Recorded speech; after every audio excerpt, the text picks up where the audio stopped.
如果你有一点英文能力，旅行时我真心的建议你放弃那些熟悉的亚洲式套装行程吧。从以前到现在，旅行让我发现，真正有机会体验到不一样的经验，往往藏在那些当地的全英文的行程当中。故事是这样的：这次到班夫，原本想要带琪琪去骑马的行程，结果因为意外错过了，被迫改成听起来很不 off-road 的 wagon ride。当时我心里只想着，完了，这下肯定是很老人的行程。当我坐上马车，女牛仔开口的那一刻，我改观了。虽然是全英文导览，但她热情的态度讲述了班夫的历史和马匹有趣的事情。我虽然没有听懂每一个字，但就能被那个氛围给感染。这是那种亚洲知识化的观光团完全给不了的氛围。我们沿着漂亮的公河前进，深入森林。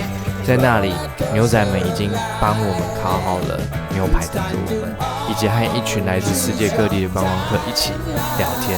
这种经验真的很难得，所以我知道有时候语言会是你最担心的地方，但选择当地人经营的体验吧。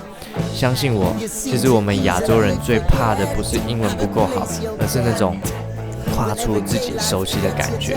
但我想，只要你跨出去，会是你一辈子难忘的回忆。